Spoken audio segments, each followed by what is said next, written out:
अभी एक भजन होगा और भजन के साथ साथ सभी भाई बहन अपने अपने इष्ट का ध्यान करेंगे। ध्यान कैसे करें?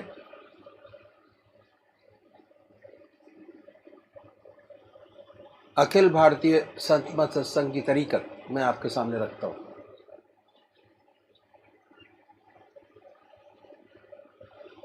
सबसे पहले निश्चित कीजिए कि परमात्मा की कौन सी मूर्त,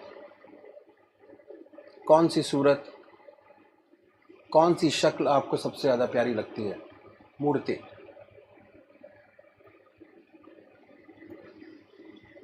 किसी से पूछने की ज़रूरत नहीं, अपनी आत्मा से प्रश्न कीजिए कि भगवान का वो स्वरूप जो आपको सबसे ज़्यादा प्यारा लगता है उसको चुनें।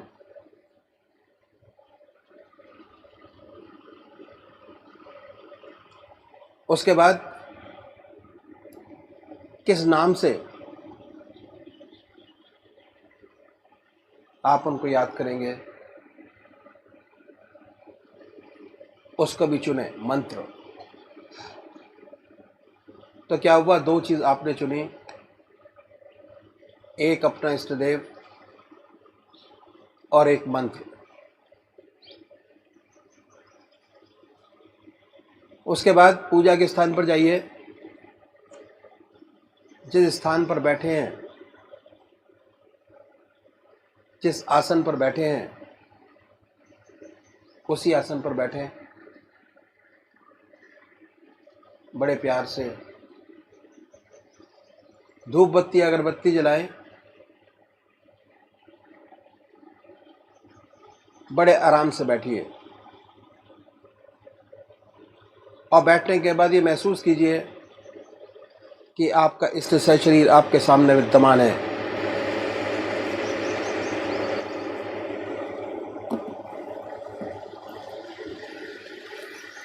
सशरीर भावना से अपने इष्ट को अपने सामने बनाए। बड़ी बड़ी आंखें हैं, गोल चेहरा है, जटाएं हैं, सर्पों की माला है। ख्याल से बाय थॉट उसमें इतने लीन हो जाए कि जब तक आप ध्यान करते हैं तब तक और कोई विचार और ख्याल ना आए, पर आएगा। उन विचारों को हटाएं, फिर अपने इष्ट देव की मूर्त अपने सामने बनाएं। फिर हटाइए, अपने इष्ट देव की मूर्त अपने सामने बनाएं। जो मंत्र आपका है उसको उच्चारित होते सुनिए कि हमारे हृदय से हमारे इष्ट का नाम निकल रहा है और हम सुन रहे हैं। और जब तक ऐसा ना हो, बड़े प्यार से अपने इष्ट का नाम विद फुल फोर्स जिह्वा से ले सकते हैं। इतना फोर्स उस नाम में होना चाहिए कि ना कोई दूसरा विचार रहे ना ख्याल, उसमें तल्लीन हो जाए, उसी की याद हो, उसी का ख्याल हो। समर्पित भाव से बड़े प्यार से अपने इष्ट के नाम को ले। आधा घंटा सुबह और आधा घंटा सायंकाल, ये दो समय निश्चित कीजिए और आधे घंटे में 20 से 25 मिनट ध्यान को दीजिए।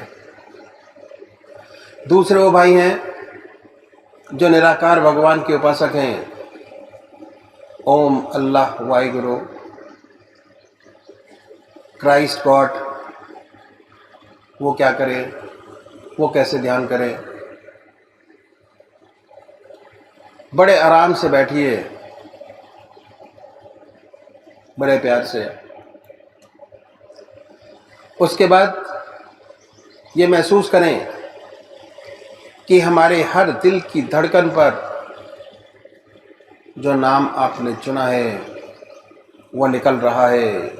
हृदय ओम ओम कह रहा है और पूरे शरीर में वाइब्रेट करता है।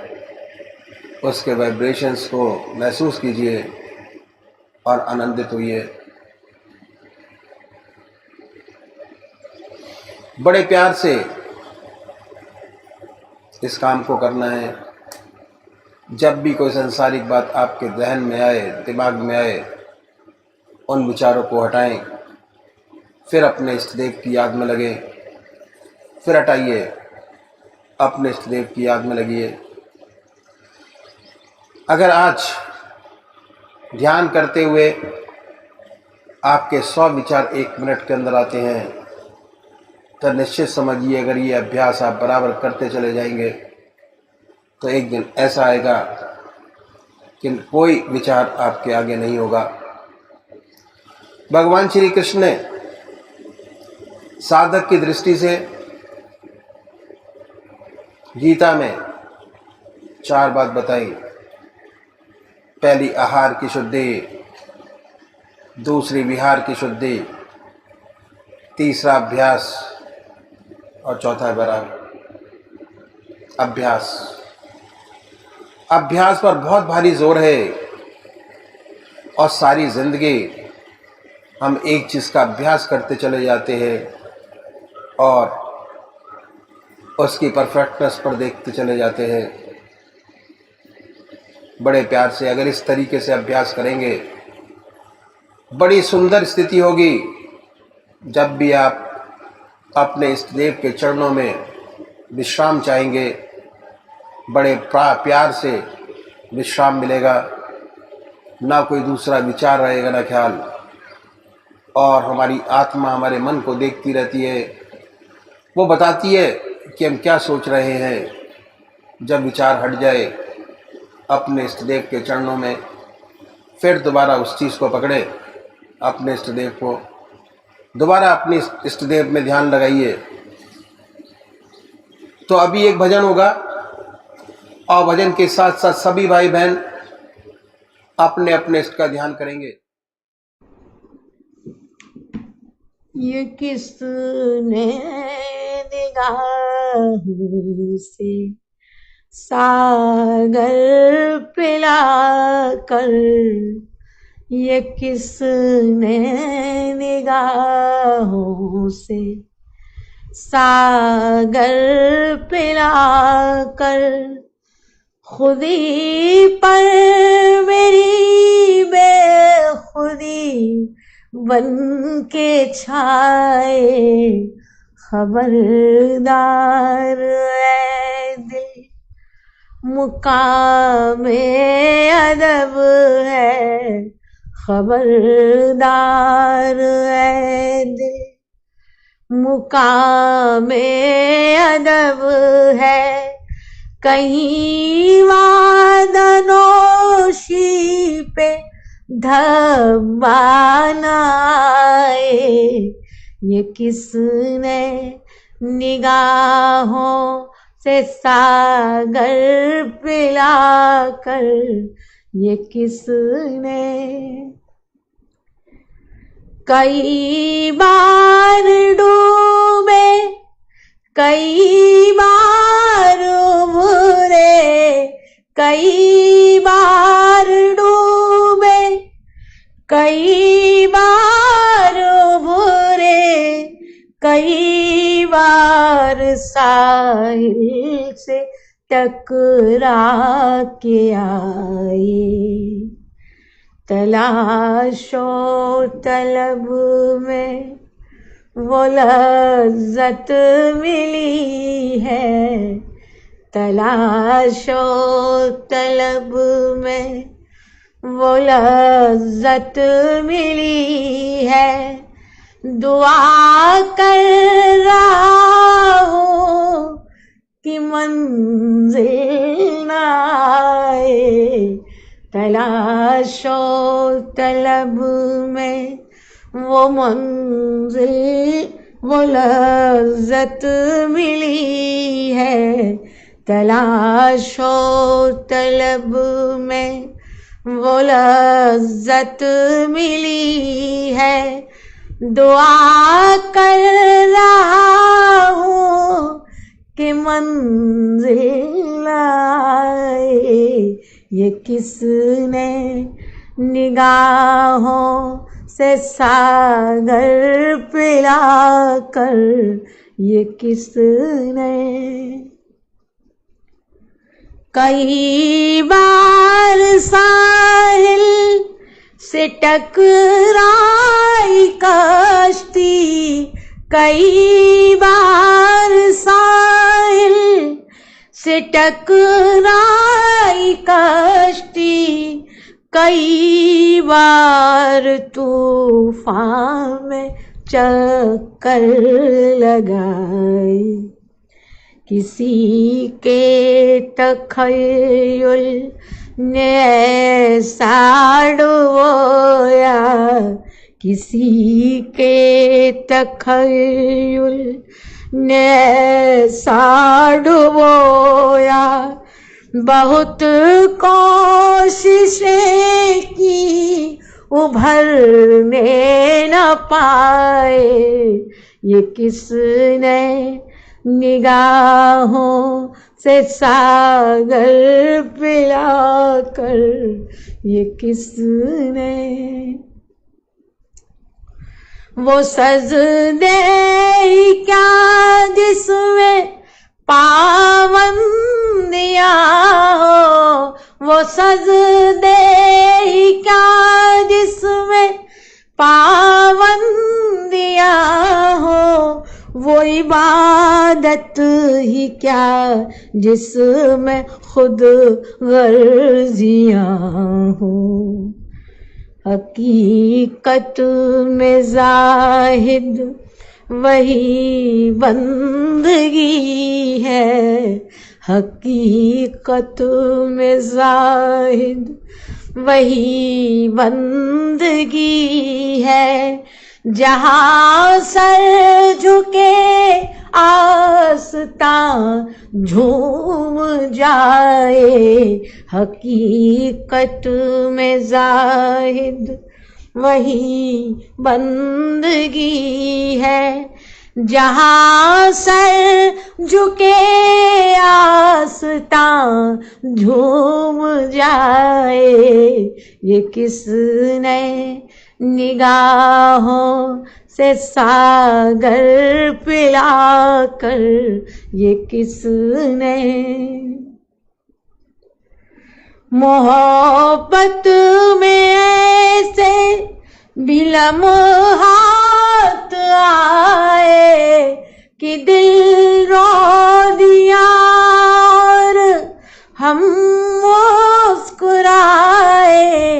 मोहब्बत में ऐसे भी लम्हात आए कि दिल रो दिया और हम मुस्कुराए। वही कामयाबे मोहब्बत रहेगा, वही कामयाबे मोहब्बत रहेगा। उलझ कर जो मौजों से दामन बचाए, वही कामयाबे मोहब्बत रहेगा। उलझ कर जो मौजों से दामन बचाए, ये किसने निगाहों से सागर पिला कर, ये किसने। इधर बुत परस्ती उधर सजदरेजी,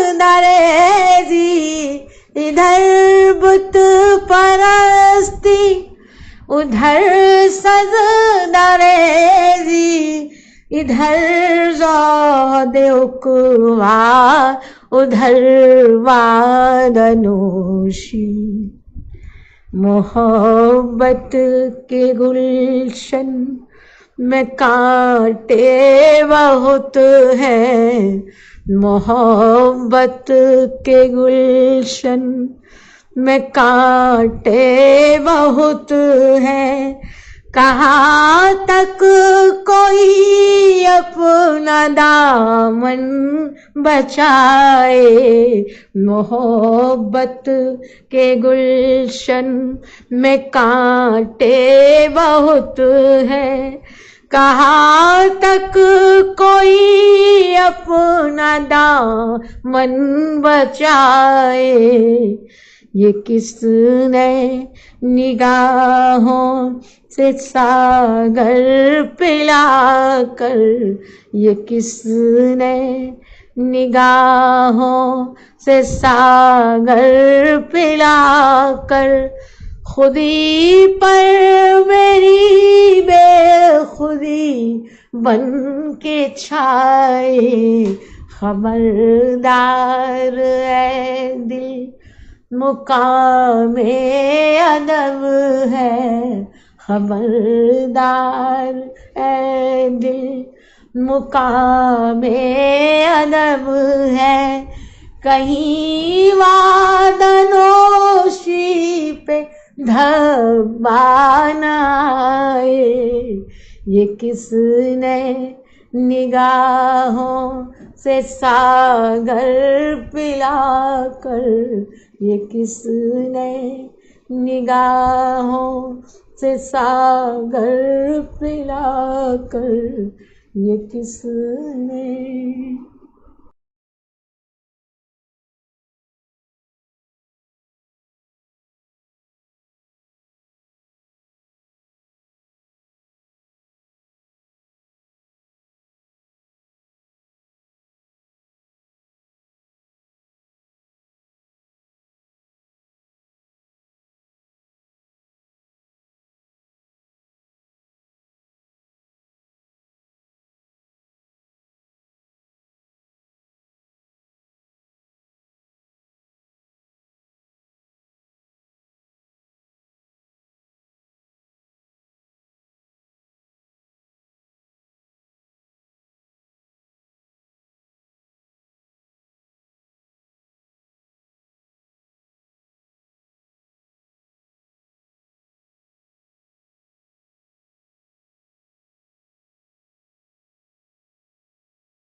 और किससे मांगेंगे?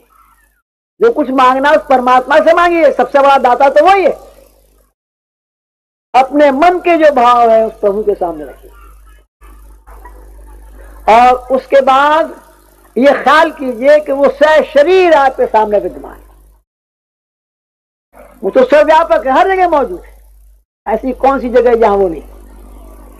अगर इस भावना से बैठे कि वो सामने है तो कोई वजह नहीं कि आपका ध्यान ना लगे, जरूर ध्यान लगेगा।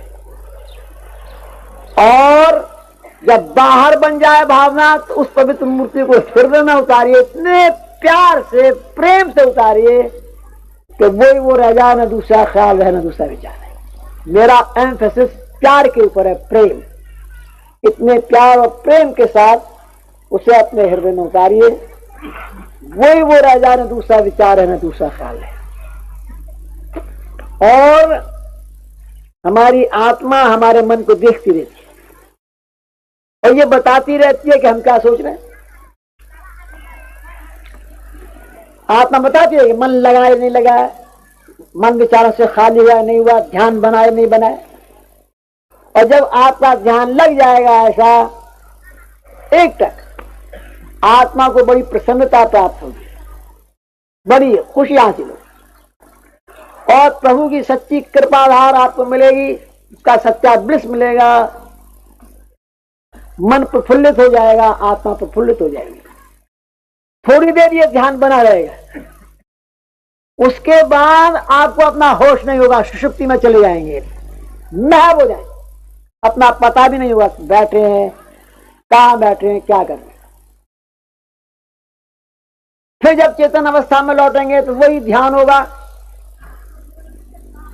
और ध्यान के साथ साथ बड़ा सुंदर अनुभव होगा कि आपका हृदय और मस्तिष्क बड़े आनंद और शांति से भरा है। ऑब्जेक्टिव फीलिंग, प्रत्यक्ष अनुभव आपको होगा। तमाम लोड माइंड का गायब हो गया है और मन हल्का हो गया। काम करने के लिए एक बड़ी चुस्ती आपके शरीर में आ गई, एक विजन बड़ा पवित्र हो गया, बहुत सुंदर हो गया। ये अनुभव प्रैक्टिकल अनुभव उसके बाद होते हैं कि जब ऐसा चित्त लग जाता है। असली मकसद चित्त की एकाग्रता जब तक नहीं लगता पूजा नहीं बनती। सच्ची पूजा तभी बनती है और जिनको बनती है उसका आनंद वही जाने। अगर उनको वो आनंद ना मिले तो दिन भर खोए खोए रहते हैं। कोई चीज चली गई है, कोई असल चीज से हम दूर हो गए, ऐसा उनको जिंदगी में अनुभव होता है। एक खाना ना मिले तो कोई बात नहीं, और अगर ऐसी पूजा नहीं बनी तो दिन खिन्न रहता है। तो ये तरीका इन संतों ने बताया कि ऐसे हम अभ्यास करें, ऐसे हम पूजा करेंगे। इस आधा घंटे का ही हमें विशेष लाभ होगा। जो जो हमें चित्त की एकाग्रता मिलती जाएगी, हासिल होती चली जाएगी, वैसे ही वैसे हमारे अनुभव खुलते चले जाएंगे। और जब तक अनुभव नहीं होते ज्ञान पक्का नहीं होता।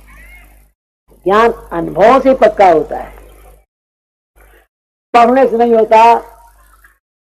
किताबें पढ़ने से तो परिभाषाएं आती, ज्ञान नहीं आता।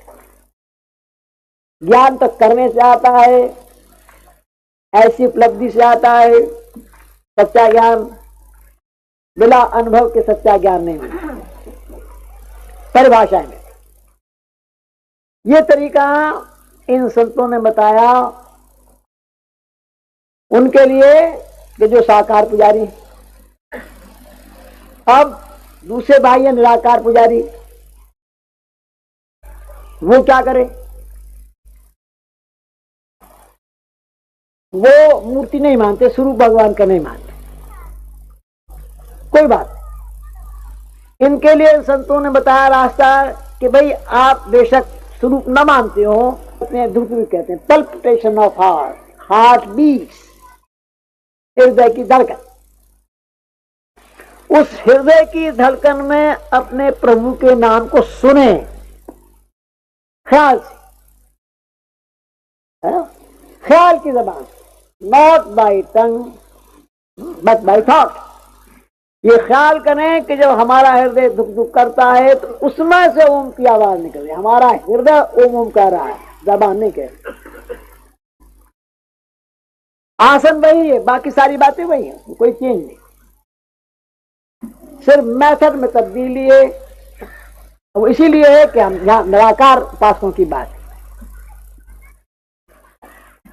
पहले शुरू में तो हृदय की धड़कन भी सुनाई नहीं देती,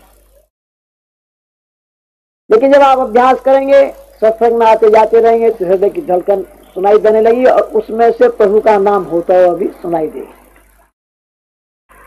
जब तक सुनाई ना दे तब तक मानसिक जाप करते हैं। अगर ओम नाम है आपने पकड़ा, हृदय में सुनने की कोशिश कीजिए, मन से ओम ओम कहते भी जाइए, ओम, तो ध्यान हृदय पर भी लगाते हैं।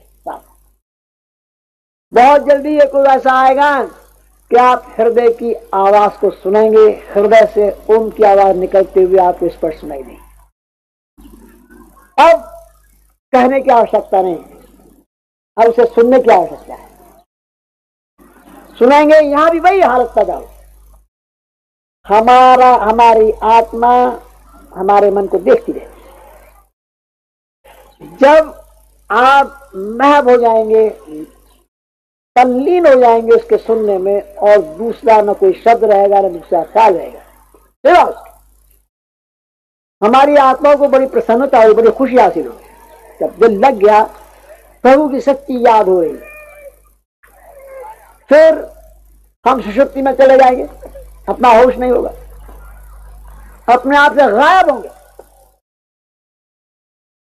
और फिर होश आएगा तो उस प्रभु की फिर याद होगी, फिर उसी शब्द को सुनते हो। तो ये तरीका पूजा का मेथड इन संतों ने बताया कि अगर हम इस तरीके से पूजा करेंगे तो हमें विशेष लाभ होगा, और ये आधा घंटा ही हमें, आधा घंटा सुबह आधा घंटा सायंकाली हमारे लिए बहुत लाभकारी सिद्ध होगा अगर हम इस प्रकार पूजा करें।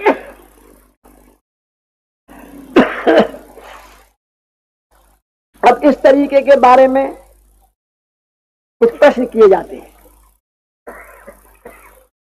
मैं जो विशेष प्रश्न किए जाते हैं एक आध आपके सामने रखूंगा, अगर कोई भाई और कुछ पूछना चाहेंगे तो पूछेंगे।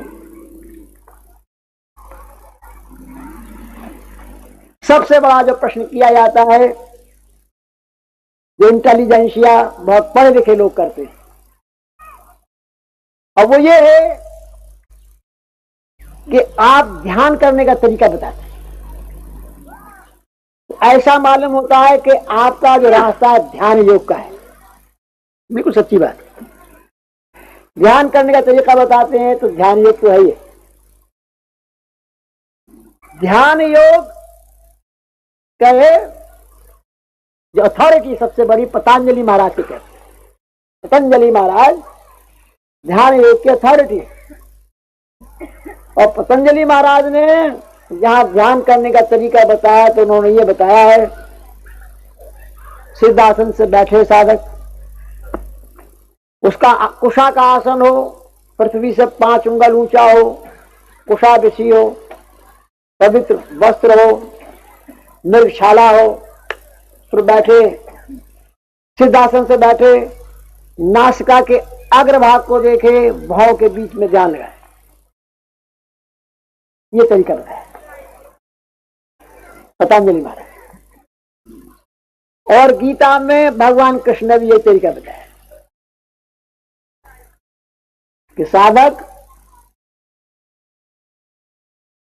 5 उंगल ऊंचा उसका पृथ्वी से स्थान हो जिस पर बैठे, कुशा का आसन हो, पवित्र वस्त्र हो, मृगशाला हो, सिद्धासन से बैठे, नासिका के अग्रभाग को देखे, भाव के बीच में ध्यान दें। यम नियम का पालन, ब्रह्मचर्य का पालन, आसन की सिद्धि, प्राणायाम की सिद्धि, प्रत्याहार, ध्यान, धारणा, ध्यान, समाधि, सातवां ध्यान है। ये सब सिद्ध हो जाने के बाद फिर ध्यान करे। जब ये सिद्ध हो गया तो अब ध्यान लगाइए, यार तो कोई हर्ज नहीं। आ गया चलो। ब्रह्मचर्य पर बड़ा भारी दोष। ब्रह्मचर्य ऐसे भगवान कृष्ण ने जहां ये अभ्यास करने का तरीका बताया है, उससे पहले ये कहा है कि ऐसा साधन, माता पिता का ब्रह्मचर्य भी बड़ा ऊंचा रहा, वो इस अभ्यास को कर सके। तो अब हम अगर पढ़ के, गीता पढ़ के, पतंजलि योग को पढ़ के अभ्यास करने लगे और उसकी जो प्री रिक्विजिट्स हैं उस पर ध्यान न दें, तो फायदे की जगह नुकसान हासिल होगा। फ्लेक्सिबिलिटी होगी कि आप उस स्ट्रेन को बर्दाश्त कर लें और आपकी प्राणवायु मस्तिष्क में बैठ जाएगी, जो उसका आशय। जब अभ्यास किया जाता है इसीलिए किया जाता है कि हमारी प्राणवायु हमारे मस्तिष्क में ऊपर के चक्रों में बैठती चली जाए और बैठ जाए।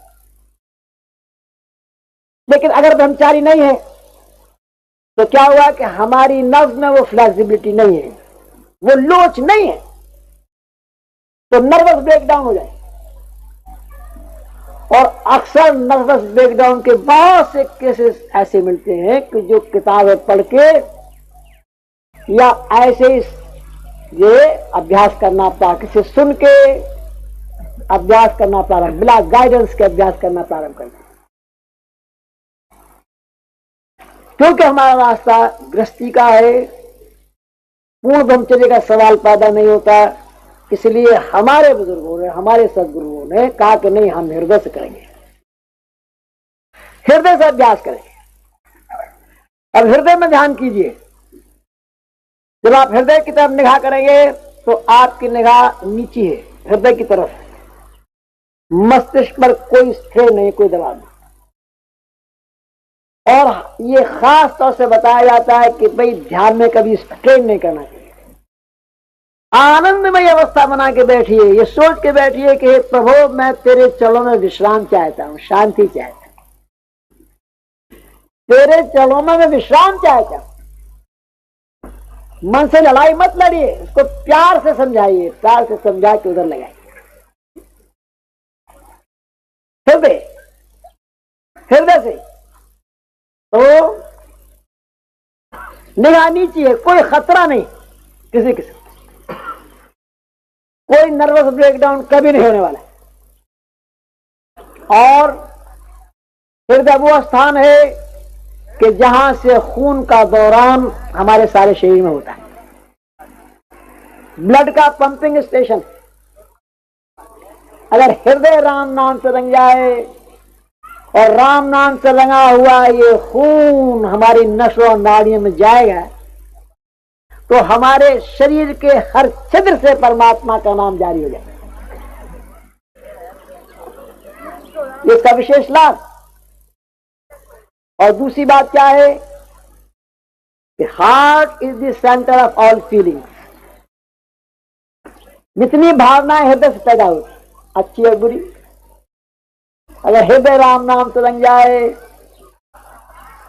तो फिर हृदय में अच्छी ऊंची ऊंची भावनाएं पैदा होती है। परोपकार, भक्ति भाव, नम्रता भाव पैदा होता है। नम्रता, ह्यूमिलिटी, भक्ति भाव, ऐसे सुंदर गुण पैदा होते। और इन गुणों की अध्यात्म में तो आवश्यकता है, दुनिया में भी आवश्यकता है। ऐसा विनयशील पुरुष जहां जाएगा हर व्यक्ति उसकी कदर करेगा।